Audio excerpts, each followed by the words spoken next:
Hey, I'm Elder Rashad Frazier Gaines, host of iSMM365. Thank you for tuning in. Good evening, everyone. This is your boy, Pastor Gaylon, and I am super excited to introduce to you all Shark Tank 365.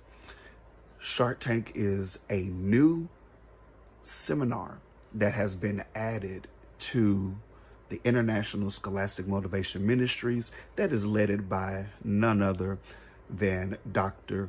Jesse Williams, our executive director. I have the honor and privilege to serve not only as the coordinator for Shark Tank, but I am also your strategic planning coordinator. So I'm super excited to take this opportunity to share with scholars from across the country and around the world who are interested in entrepreneurship. And so, listen, as we are making preparations to head to Baltimore, Maryland for the 2026 International AIM Convention, we are going to be introducing Shark Tank Bootcamp.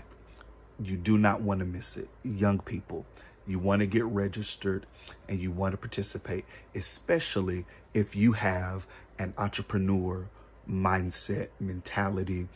You have this business that you're running or you're wanting to run. Shark Tank is your place to be.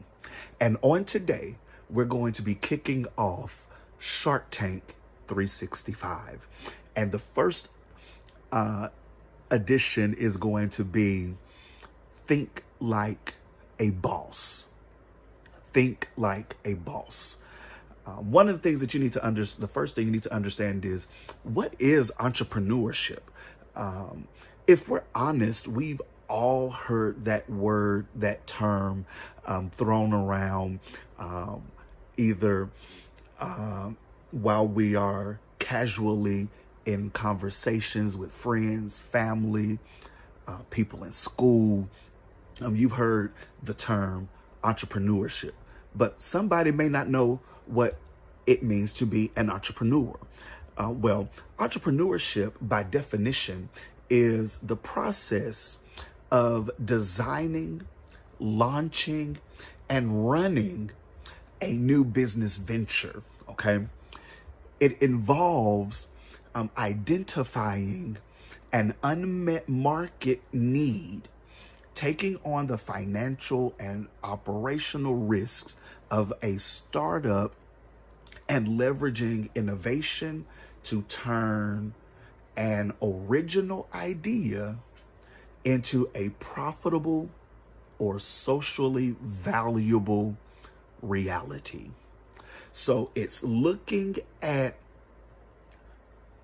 an area, an arena where there is an unmet need, and you have this idea that can not only meet that need, but be so innovative and impactful that it starts taking on a new horizon. It starts taking on a new look. It's something that is just so awesome that it's become valuable to reality, to society. And so there are some core pillars that you also need to understand. Understanding this is that entrepreneurship means looking at a few foundational components. So it's innovation. It's introducing you're introducing a new product, service, or business model that meaningfully disrupts or improves the status quo. So entrepreneurs aren't trying to do what's already been done, what's already been said. They're looking at trying to do something new, something creative, or being innovative, or taking something that was once useful, but putting a new look and a new spin on it. So be innovative. It's risk It's risk taking. It's the willingness to invest time, capital, and personal effort in an environment of uncertainty, with the potential for both high rewards and failure. So you have to be willing to take a risk.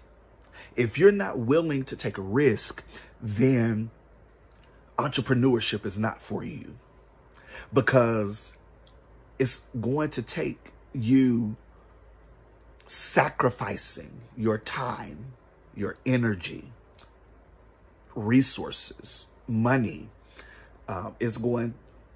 your mind. And so you have to be willing to take that risk, and also understanding that the first go around may not even be successful. So you have to be willing to fail, as some people might say. You have to be willing to take that risk, being uncertain with how things may turn for tomorrow or next week. You don't know what the outcome is going to be, but you're just going to jump on in. And you have to be willing to jump. You have to be willing to leap. You have to be willing to take that risk. And then another core pillar that we all got to understand as it relates to entrepreneurship is the value of creation, which is the act of building solutions that solve real problems and generate economic, technological, or social value. In other words, you're looking for solutions to the problem. It's not just bringing up problems. Anybody can bring up a problem. But the question is, do you have a solution to the problem? Because entrepreneurs are all about solutions to problems. They have a problem, but now what they want to do is they want to figure out, what is a viable solution to this problem? So that's thinking like a boss. That's now understanding, I need to figure out, how can I be innovative? How can I take this risk? And am I creating this value? Am I valuing creation, rather? Okay. Now there's some different types. Some common types of entrepreneurship takes on different forms depending on the goals and scale of the venture. So your level of entrepreneurship, or what you're bringing to the table, is all depending on your goal. What are you trying to do? So you have something that's like a scalable startup. And so I'm giving you all these, so please take notes, okay? So there's scalable startups, which is high growth companies, often in the tech world, that seek to disrupt entire industries and are generally fueled by venture capital, okay? Then the next one is small business entrepreneurship.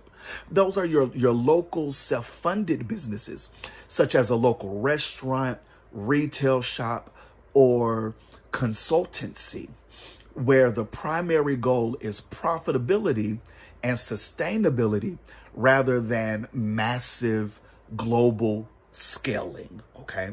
So that's the small business entrepreneurship. Then you have what's called social entrepreneurship.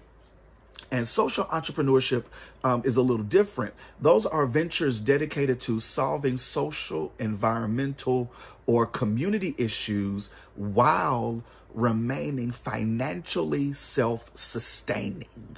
So you're looking at trying to solve a problem that's a social problem, or an environmental problem, or a community problem. That is social entrepreneurship. And then the other type of social entrepreneurship is what's called intrapreneurship. And this is the practice of acting like an entrepreneur while operating inside an established larger corporation, driving innovation using the company's existing resources. So basically, you're working somewhere and you're using the resources of where you work to push and drive what it is that you're doing. So you're not solely an entrepreneur, but you're doing this on the side while using the resources that you have. And there are a lot of entrepreneurs that are intrapreneurs, okay? Now, let's take a look at entrepreneurship versus management, because when you look at entrepreneurship, you have to understand that there's a difference between entrepreneurship and management, okay?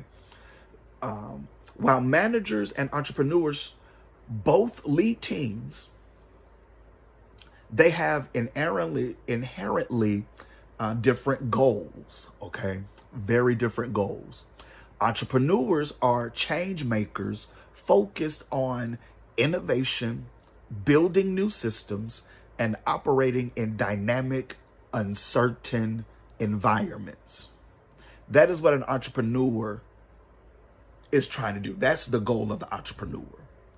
Whereas the manager solely focuses on optimizing existing operations, planning and maintaining efficiency within a stable organizational structure. So all they're trying to do is maintain and manage what they're already doing, that's already existing in the particular company or business where they're leading a team.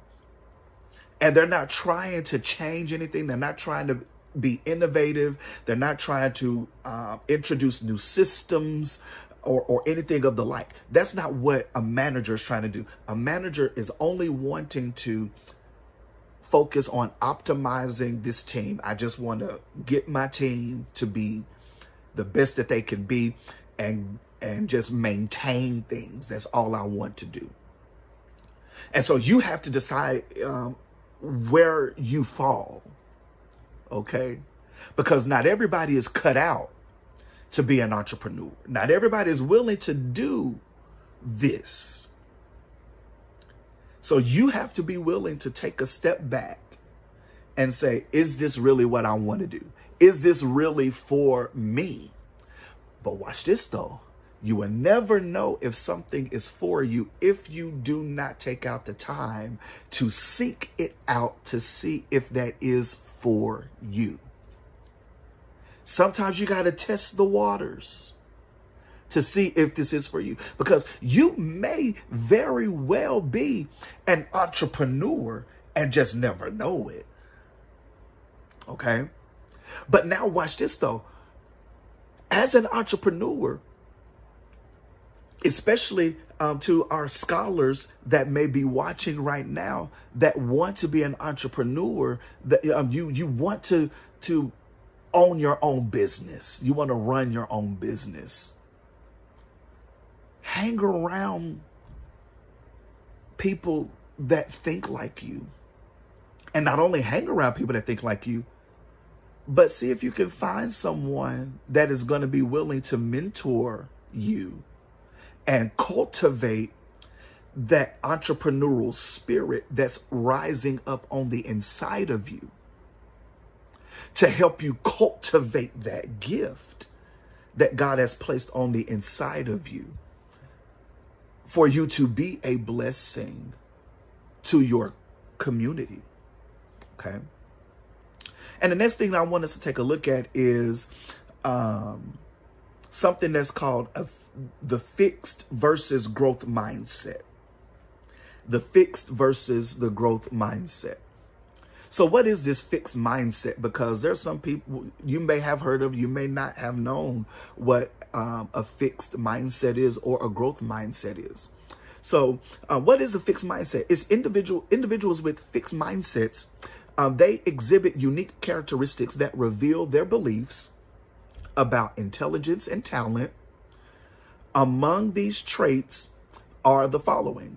They have a conviction in the supremacy of innate abilities, so natural talents one is born with, often neglecting the impact of effort and perseverance. The second thing is they tend to avoid new challenges, preferring to remain within the confines of their comfort zone. Okay. So they're not willing to take any risks. They're not willing to jump or leap or try something new. And then they engage in negative self-talk and react defensively to negative feedback rather than using it as an opportunity for growth. So if they receive a negative review, constructive criticism, they don't handle it well because they are fixed in their thinking, and they talk negatively concerning themselves and what they're doing, that they wrestle with somebody that's giving them constructive feedback and criticism that can actually be extremely beneficial to them and help them grow to be better. So a fixed mindset individual is not trying to change. They're not trying to shift. They're not trying to grow. They're thinking one way. And watch this. We have so many people that we know that are fixed mindset individuals. They're not looking for a change. They're not looking for growth. They are content and cool with where they are. They are complacent. And watch this. If you're trying to be a business owner, if you're trying to be an entrepreneur, you cannot be a fixed-minded individual. You have to have what's called a growth mindset. And a growth mindset is an individual with a growth mindset exhibits a distinct set of traits reflecting a more adaptive approach to learning and personal development.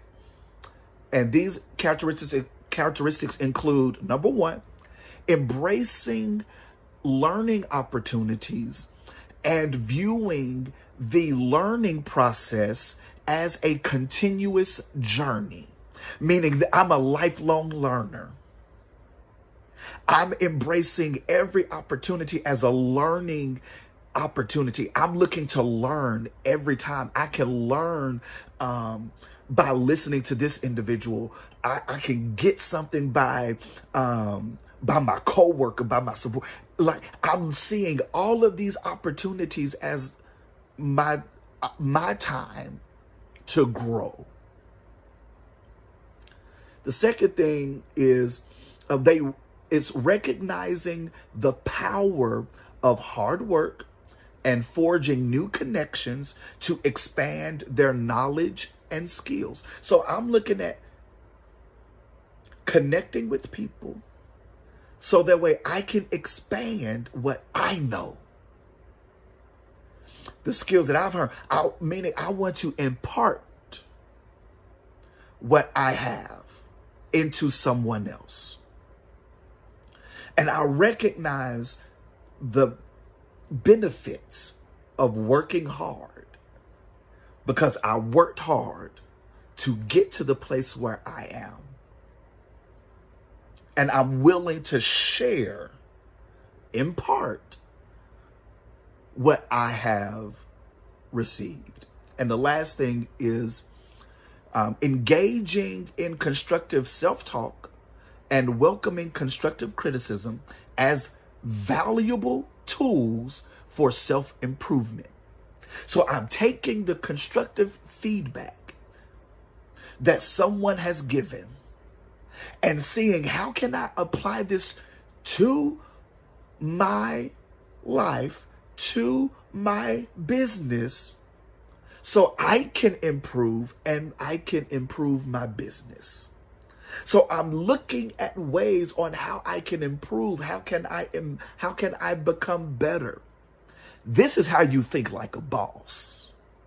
This is how you take that step and that leap as an entrepreneur. And you have to be willing to do that. And so I want to share this last thing, and that is breaking the fear of failure.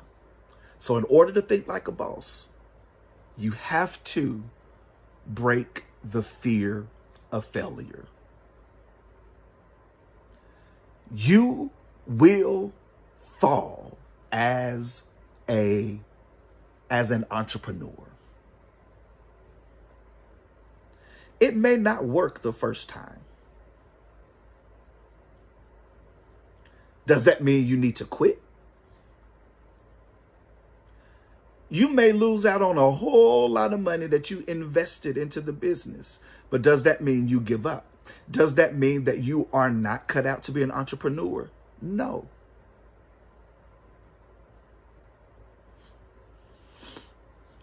So you have to be willing to take a risk and understand that if I go bankrupt, do I stop? Does that mean that you question that you are or aren't an entrepreneur? No. Go back and try it again. If the first time you don't succeed, dust yourself off, get up, and try it again. Conrad Hilton went bankrupt before he launched the famous Hilton hotels that we enjoy staying in today. Henry Ford went bankrupt. All these big time businesses that we see, names that we are familiar with now, those that started those businesses endured hardship. The founder of Macy Stores, he went bankrupt 5 times. And I believe he ended up going to prison and went bankrupt 5 times and all this stuff before he founded Macy's. So taking risks, there's risk that is involved. And so you're probably wondering, Pastor Gaylon, what does all this mean? What does all this have to do with being an entrepreneur? Guess what? I'm glad you asked. I'm glad you asked. And it all goes back to this: your why, your purpose. It goes back to your purpose. What is your purpose? Why are you doing this? Why are you wanting to start this business, to launch out? Why this? Because watch this, when you understand your why, now you have something to go back to. When you get to those moments where you feel like you are a failure, when you get to those points where you want to stay at the place and the level where you are and not grow beyond that, now you have something to help push you when those times get hard, when people want to laugh at you, when they want to make fun of you, when they want to talk about you and tell you that you're not going to make it, oh, you're not going to succeed in doing this business venture. It's not going to work. How do you know it's not going to work? You need to write down your why statement. Because watch this, if you're going to think like a boss, you need to know your why. You need to know your purpose. And that's your why statement. So the first thing, so our activity is, and this is your challenge, is I want you to write your why statement. Why do you want to be an entrepreneur? Why do you want to launch this particular business? What's the purpose? Because when you understand your purpose, now you can start moving forward with your business venture. And what I want you to do is, once you write down your why statement, I want you to take that why statement And I want you to post it around your rooms where you can see it every day. Post your why statement. Get a sticky note and write your why statement on that sticky note. And then I want you to post it to the mirror of your bathroom. Post it in your bedroom on your wall somewhere.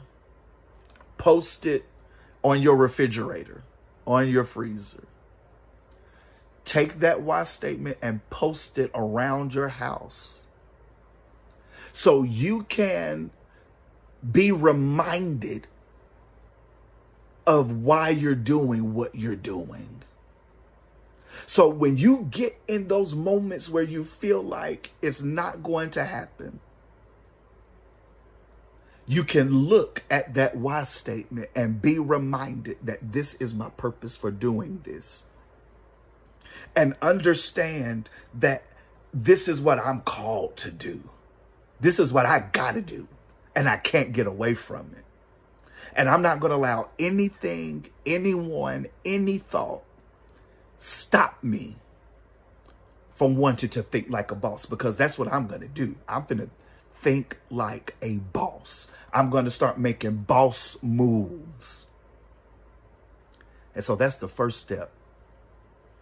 So your activity, your challenge is to write your why statement and post it where you can see it every day. And it'll be visible to you every day. That's your challenge. And I want to thank you for taking this time to share with me for Shark Tank 365 with the first edition, Think Like a Boss. So remember, in this season, we're all going to think like a boss so we can make boss moves. Love you all. Peace, love, and soul. You, my brother, my sister, my scholar. Be blessed. Thank you for sharing space with us tonight and celebrating these talented and amazing young scholars and the dedicated staff here at International Scholastic Motivation Ministries of the Churches of God in Christ Incorporated. I'm Rashad Frazier Gaines, Vice President of Organizational Excellence, and I'm so grateful that you were able to spend time with us tonight. Have a great night. See you at AIM.